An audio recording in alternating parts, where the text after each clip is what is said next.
기도하겠습니다. 살아계신 아버지 하나님, 이 밤에 우리가 하나님 앞에 부르짖습니다.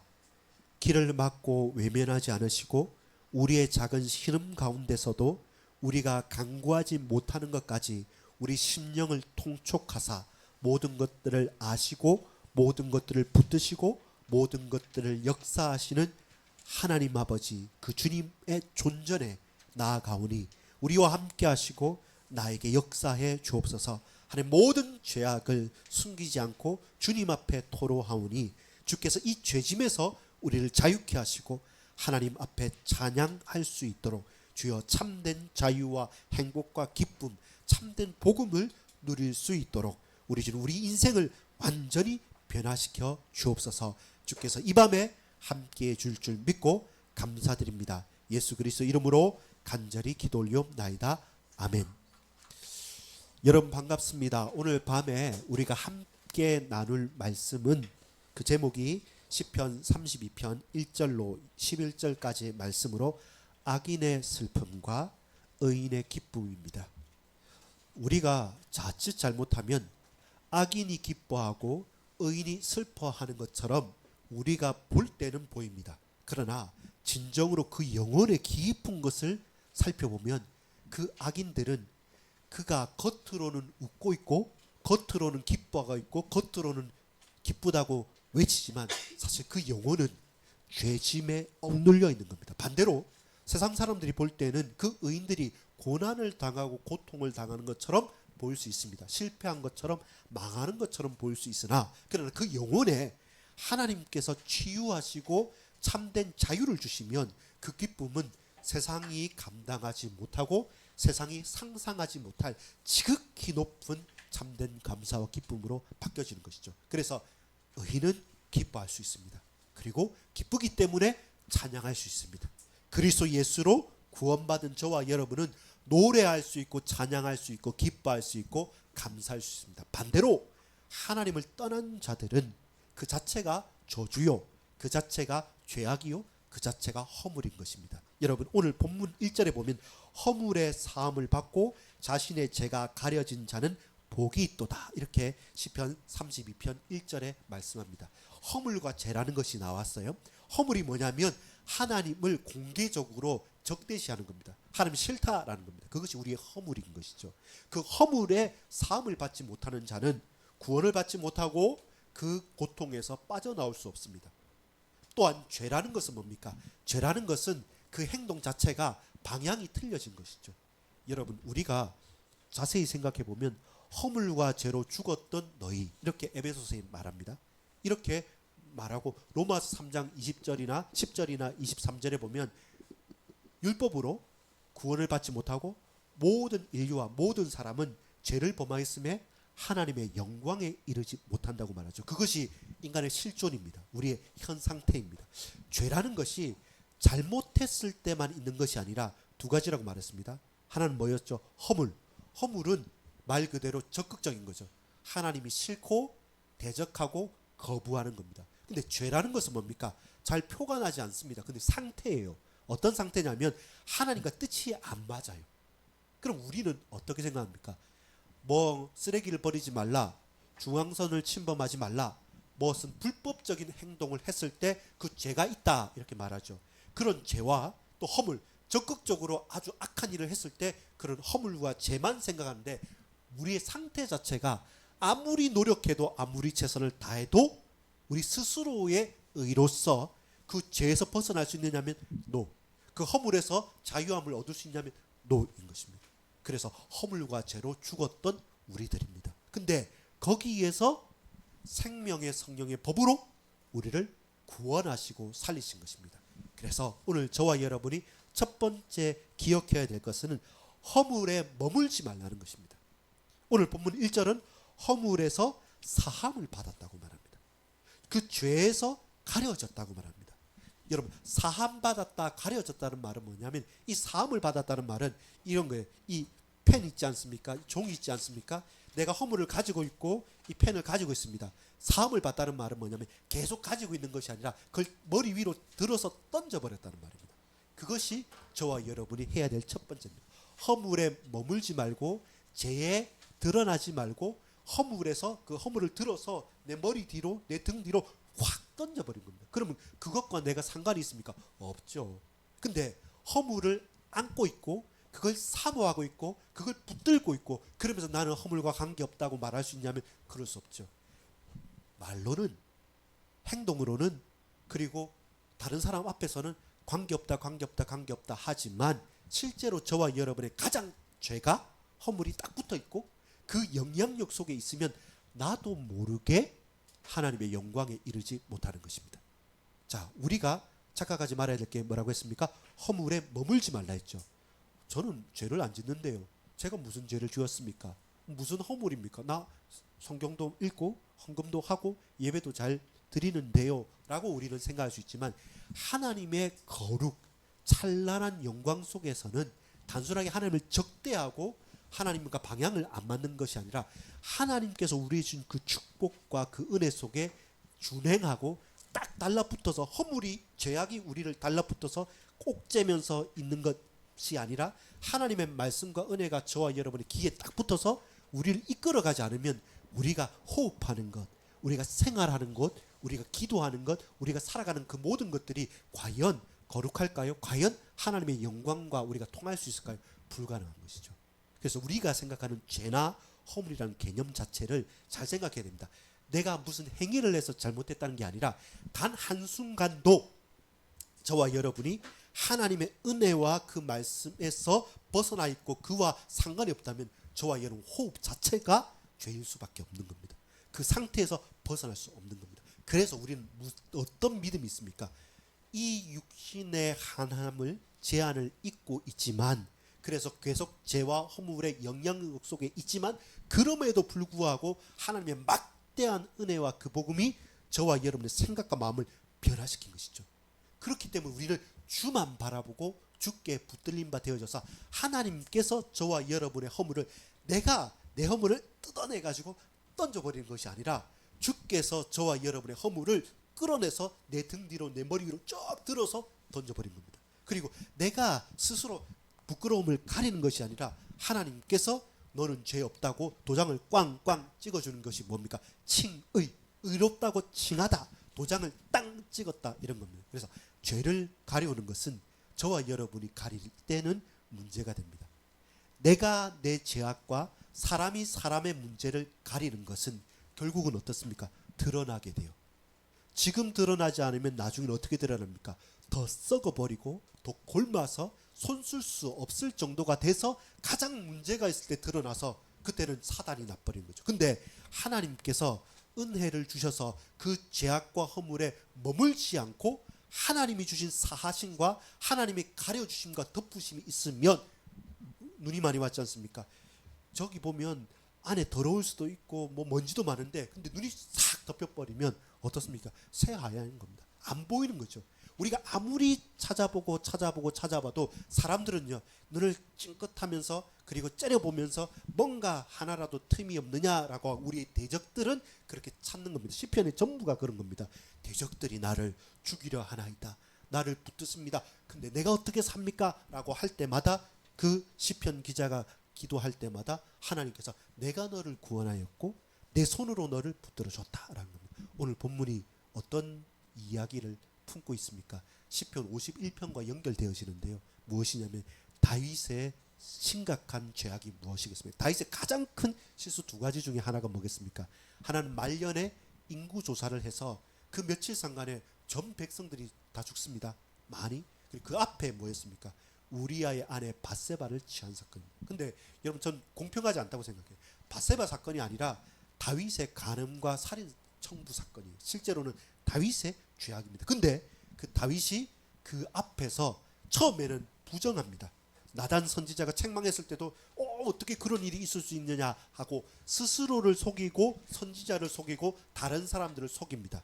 그렇게 해서 밀서를 보내가지고 앞장 세워서 그 우리아를 죽이기까지 합니다. 근데 나중에 머리에 망치로 콱 막는 것처럼 그가 땡 하면서 깨달은 게 있습니다.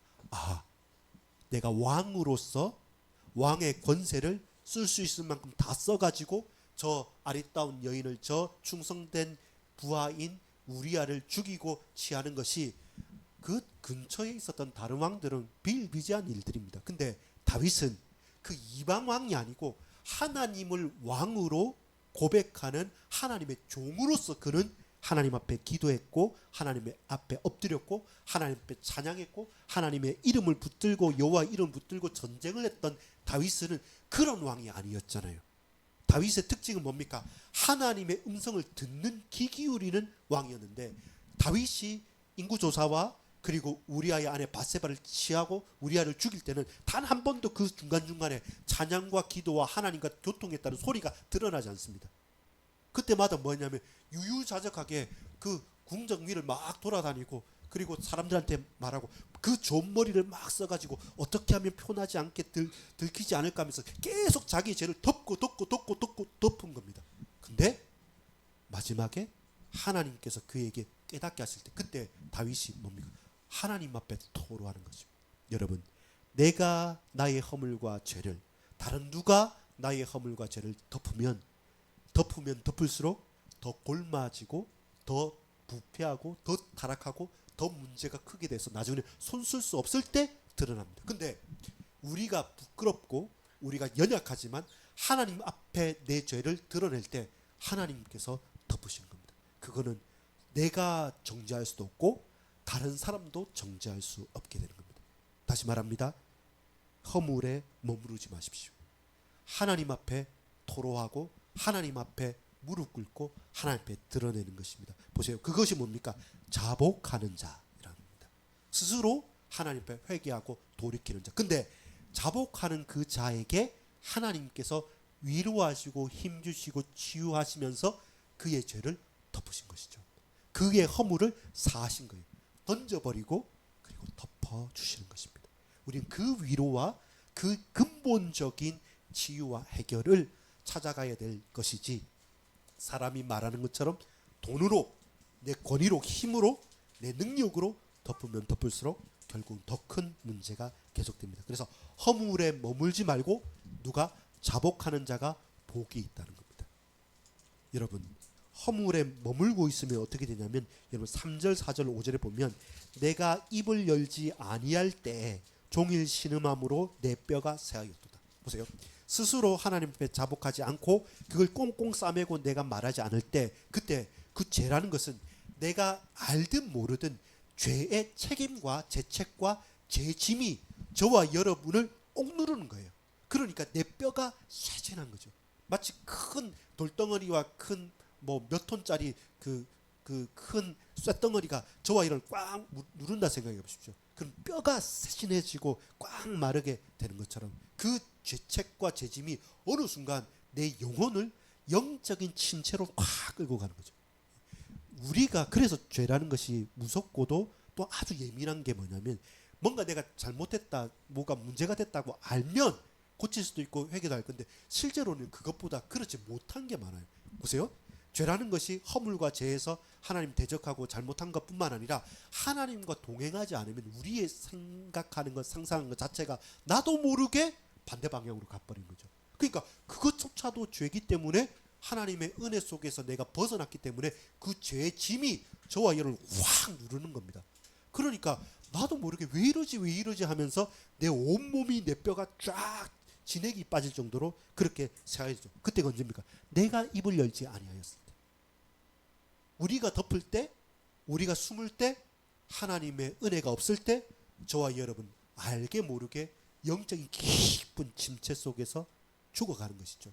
메말라가는 겁니다. 4절에도 보니까 주의 손이 주야로 나를 누르시오니 그 책임 가운데 주의 손이 이제는 내가 잘못해서 그냥 내가 실수 때문에 아프다 문제가 아니라 주의 손도 그걸 누르고 있는 겁니다. 내 진액이 빠져서 여름 가뭄에 마름같이 되었나이다. 5절에 내가 이르기를 내 허물을 여호와께 자복하리라 하고 주께 내 죄를 아뢰고 내 죄악을 숨기지 아니하였더니 곧 주께서 내 죄악을 사하셨나이다. 이것이 뭡니까? 자복하는 자의 축복인 것입니다. 그럼 던져버렸다는 거잖아요. 그러면 덮어버렸다는 거죠. 내가 입을 열지 않고 덮을 때는 깊은 어둠의 터널 속에서 눌려 있었는데 반대로 내 입을 열어서 사람이 아닌 하나님 앞에 아뢰었을 때 주께서 그 부분을 던져버리셨다는 겁니다. 그래서 우리는 허물과 죄 속에 머물지 말아야 됩니다. 계속 그 속에 머물지 말고 하나님께 입을 열어서 자복할 때 그때 참된 자유가 있고 참된 은혜가 있고 참된 역사가 나타난다는 것입니다. 왜 그렇습니까? 6절 보면 6절 같이 한번 읽어볼까요? 시작. 이로 말미암아 모든 경건한 자는 주를 만날 기회를 얻어서 주께 기도할지니라. 그렇죠. 이것입니다. 이게 그겁니다. 우리가 죄를 안 짓거나 허물이 없다고 하지 않습니다. 허물이 있으니까 죄가 있으니까 잘못됐다 말하는 게 아니라 그 허물과 죄가 있는데 주께 아뢰지 않고 내가 스스로 덮어버린 겁니다. 그러니까 그 진액이 꽉 누르는 거죠. 그래서 경건한 자는 이런 문제와 죄악과 허물 속에서 경건한 자는 누구입니까? 그런 죄가 문제가 없는 자, 아주 깨끗한 자가 아니라 모두 다 그 속에 있을 수밖에 없는데 모든 경건한 자는 누굽니까? 주를 만날 기회가 바로 이 기회가 있을 때 주께 아뢰는 자인 겁니다. 그래서 우리에게는 감사할 수 있는 거죠. 왜냐하면 절대로 너 죄짓지 마. 절대로 허물이 있으면 안 돼. 무조건 하나님과 함께만 해야 돼. 라고 하면 우리가 그 커트라인을 맞출 사람이 단 한 사람도 없습니다. 단 한 사람도 없습니다. 그런데 경건한 자가 누굽니까? 모든 경건한 자는 그렇게 허물어지고 그렇게 큰 영적인 침체와 문제 속에 있을 때마다 하나님 앞에 아뢰는 자, 자복하는 자, 주께로 나아가는 자, 사람 앞에 서거나 스스로 숨는 자가 아니라 하나님 앞에 엎드리는 자, 주님 앞에 토로하는 자, 그 자를 그 주를 만날 기회를 얻는 것이죠. 그래서 문제가 바뀌어서 문이 되어지고 고통이 바뀌어서 기쁨이 되어지는 거죠. 머무르지 마십시오. 토로하십시오. 이 시간 기도하시고 이 시간 찬양하십시오. 하나님께 아뢰십시오. 우리 하나님께서는 그 기회를 저와 여러분에게 허락해 주셨습니다. 간단합니다. 죄를 고백하고 제사함을 받고 주님 앞으로 돌아오는 겁니다. 오늘 시편 32편 그겁니다. 다윗도 마찬가지 아닙니까? 그가 숨기고 노력하고 노력했을 때 그 정도의 완전 범죄가 어디 있겠습니까? 그런데 하나님을 속일 수도 없고 결국 우리의 대적 마귀도 속일 수 없고 자기의 영혼도 늘 부정하고 있지만 사실 본인도 속일 수가 없는 거죠. 그러니까 영적으로 계속 눌리는 거예요. 영적으로 눌리는 겁니다. 그래서 거기에 머무르지 말라는 겁니다. 세잔하게 진액이 빠질 만큼 여름에 가뭄에 모든 가란 그 염증처럼 그렇게 있지 말고 하나님께서 주시는 은혜의 강물 속으로 풍덩 빠지라는 겁니다. 그것이 우리가 붙들어야 될 겁니다. 그것이 복이라고 했죠. 행복인 것이죠. 그냥 단순히 누가 주신 복이 아니라 그렇게 하나님께 말하고 하는 것이 자유함을 얻는 거죠. 계속 누르고 있다가 하나님께서 그걸 순간적으로 확 던져버리고 그 부끄러움을 딱 덮어버리니까 이제 살 것 같은 거죠. 채증이 내려가는 것처럼 싹 해소가 되는 거죠. 그러니까 뭐 하겠습니까? 감사할 수밖에 없고 기뻐할 수밖에 없고 노래할 수밖에 없고 말할 수밖에 없는 거죠. 그것이 자복하는 자에게 주신 축복입니다. 그래서 저와 여러분 악인에게는 많은 슬픔이 있는 거죠. 나도 모르게 계속 눌려요. 그리고 부담스러워요. 뭔가 캥겨 있어요. 말할 수 없지만 그래서 사람들은 악인들은 뭡니까? 다른 것으로 채우잖아요. 내 몸에 걸치고 먹고 마시고 다른 걸 사해서 뭔가 감각으로 마치 큰 병에 걸리는 환자가 진통제, 마약성 진통제를 맞는 것처럼 아픈 상태가 변하는 건 아닙니다. 근데 그 마약을 맞을 때는 그 순간 그걸 잊고 다른 것으로 환각작용을 하는 거지 근본적인 문제가 해결되는 건 아닙니다. 근데 그 병이 실제로 뭐 표적 항암 치료를 해가지고 그 병 자체가 나아버리면 사는 거죠. 최근에 이번에 대신대학원 갔을 때 대학원 원감 말고 이사장님이 계셨는데 분명히 지난 학기 때도 저희 강의를 하셨습니다. 강의를 하셨는데 조용조용하게 강의를 잘 하시는 분이었는데 이번에 좀 수척한 모습으로 개강 예배를 드리는데 근데 이게 어떤 얘기를 하시냐면 본인이 폐암 말기 진단을 받으셨대요. 그래서 지난번에 하고 갑자기 숨 쉬는 게 너무 힘들어가지고 왜 이렇지 하면서 숨이 안 쉬신다 해서 병원에 갔는데 병원에 가서 보니까 이거 여기서 할 게 아닙니다 해서 저 다른 어떤 대학병원에 그 근처에서 그 지역에서 제일 큰 대학병원에 갔다는 겁니다. 가서 있는데 보자마자 하는 말이 안 됩니다. 말기고 이거는 약이 없는 거라고. 준비를 하시라 한 거죠. 근데 마침 그렇게 병원에 들어갔는데 숨 쉬는 게 너무 힘드니까 고통스러우니까 이게 호흡기 달고 있고 하는 것 자체가 그것도 힘들고 그래서 병원에서 더 이상 해줄 게 없으니까 저기 요양병원에 가서 돌아가실 거 준비해라고 한 겁니다. 그렇게 한 일주일, 이주일 하니까 너무 고통스러웠는데 다른 자녀들이랑 너무 좀 아쉬운 마음이 많아서 막 의사 뭐 다른 나라 다 찾아가지고 우리나라에 또 어디 이제 더 큰 병원 그 병원에 가서 하는데 폐암에 대한 치료제는 아닌데 다른 치료제인데 혹시 몰라서 한번 해보자라고 하면서 요번 이거는 다 되는 건 아니고 해볼 수 있을 만큼 해보자 해서 하는데 근데 그 표적 항암 치료제가 그분한테는 맞은 거예요.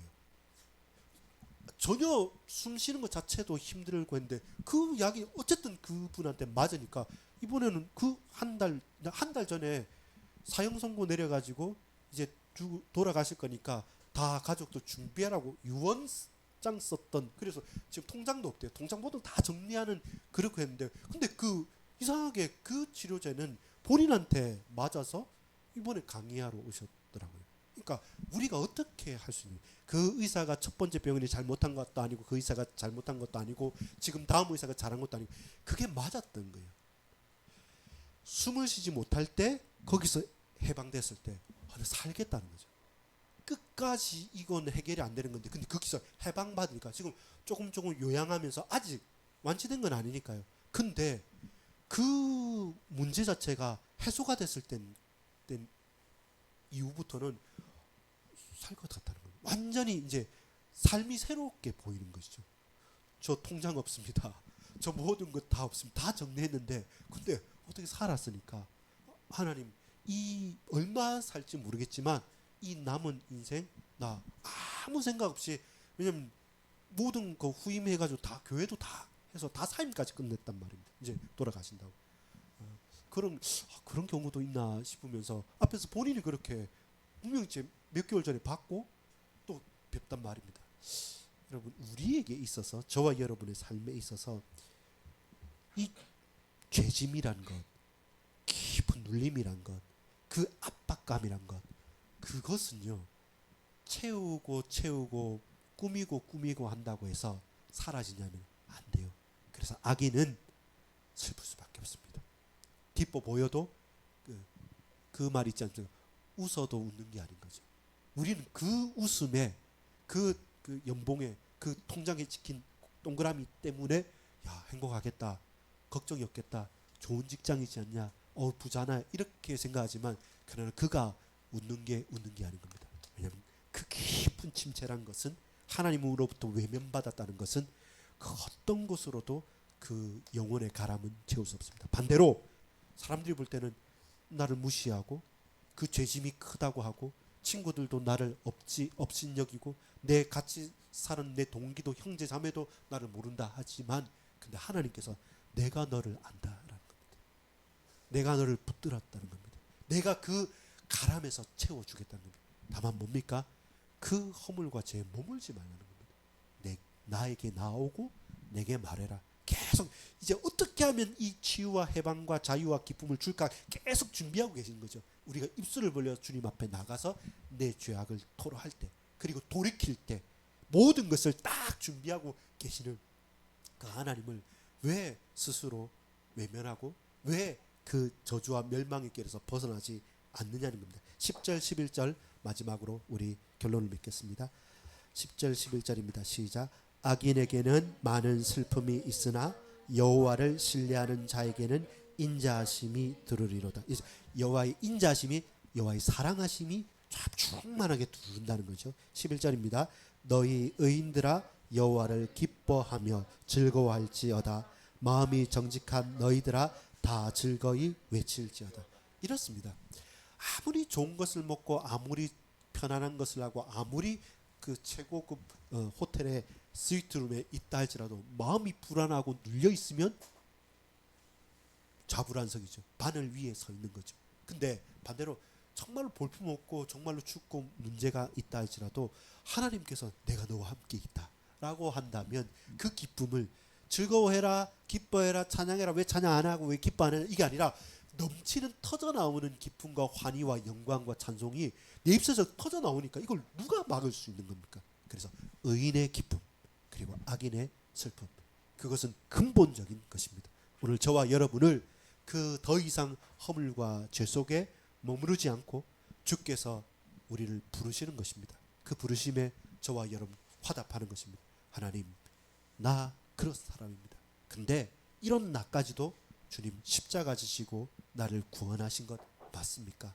그렇다면 나는 다른 이름 아닌 오직 예수 이름만 붙잡고 주님 앞으로 나아가오니 주여 나를 받아 주옵소서. 근데 그거 하나면 된다고 말합니다. 그거 하나면 숨 쉴 수 없었고 눌려 있었던 짓눌렸던 저와 여러분의 죄짐을 하나님 푸시겠다고 약속하셨습니다. 여러분, 오늘 이 밤에 우리의 과거가 눌렸다가 풀려지길 바랍니다. 우리의 가정과 우리 후대들, 누가 내 마음대로 됩니까? 근데 나도 내 마음대로 안 되는데 하나님께서 네가 땅에서 매면 내가 하늘에서 맬 거고 네가 땅에서 풀면 내가 하늘에서 풀겠다. 왜 그렇습니까? 우리가 하나님께 부르짖기 때문에, 당신의 자녀이기 때문에.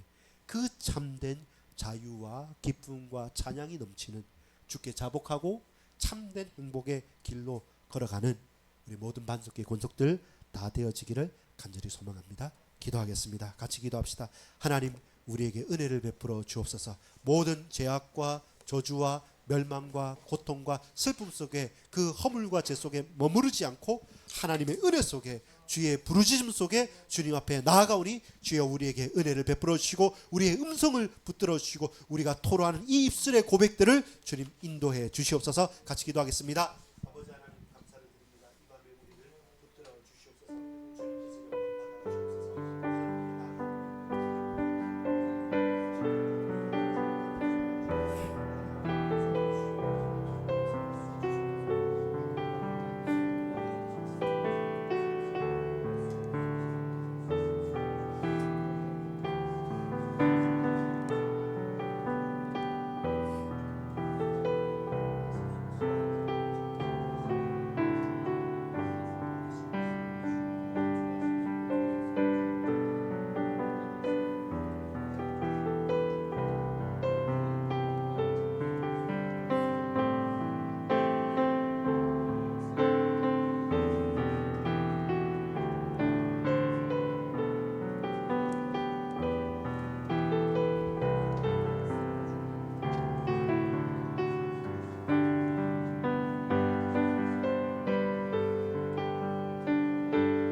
날마다 365일 아침에 주의 인자하심을, 밤마다 주의 성실하심을, 여호와께 감사하고 주의 이름을 찬양하는 은혜가 있기를 소망합니다.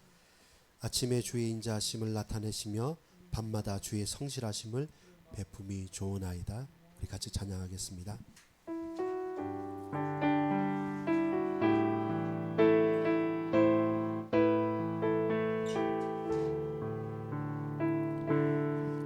아침에 주의 인자하심을